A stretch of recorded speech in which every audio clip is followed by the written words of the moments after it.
নমস্কার বন্ধুরা, শুভ বিকেল।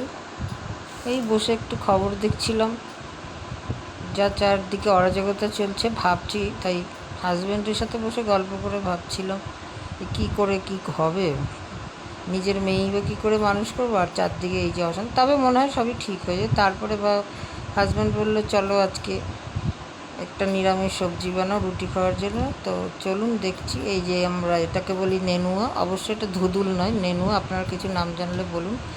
একে আমি ছোলার ডাল দিয়ে করছি। এই যে ছোলার ডালকে নুন হলুদ দিয়ে প্রেশার কুকারে সিটি মারতে দিলাম, তারপরে জিরে পাঁচ ফোড়ন দিয়ে শুকনো লঙ্কা তেলে ফোড়ন দিয়ে সর্ষের তেল, তারপরে নেনুয়াকে এইভাবে আর একটু ছোলা রেখে কেটে একটু নাড়াচাড়া করে, এটা ভাজলে ভালো লাগবে না, তাই একটু নাড়াচাড়া করে তার মধ্যে ধনের গুঁড়ো, জিরের গুঁড়ো না, আর নুন, আর একটু নুন হলুদ আর অল্প মিষ্টি দিয়ে কিছুটা কাঁচা লঙ্কা দিয়েছি বেশি করে, দিয়ে আমি এরকম ঢেকে দিয়েছিলাম। জল বেরোনো নরম হয়ে গেল, জল বেরিয়ে তখন ঢাকা খুলে এই ছোলার ডালটা যে সেদ্ধ হয়ে গেছিলো সেটাকে ওর মধ্যে দিয়ে দিলাম। বেশি জল দেবেন না।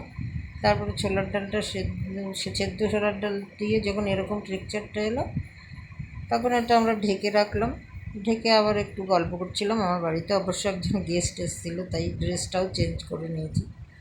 তারপরে গল্প করতে করতে তারপরে জল খাবারের যখন সময় হয়ে এলো, হ্যাঁ, রুটিটা আমি আগেই করে নিয়েছিলাম। অবশ্যই রেসিপিটা রুটি দিয়ে বেশি ভালো লাগে এবং একদম নিরামিষ, যারা নিরামিষ ভেজ খাবার খান তাদের ক্ষেত্রে এটা খুবই সুস্বাদু একটা রেসিপি এবং খুবই সহজ। নুন হলুদ ধনের গুঁড়ো এই দিয়ে একটু মিষ্টি দিয়ে করলেই ভালো লাগে নিরামিষ তরকারি, ঘি কিছুই লাগে না।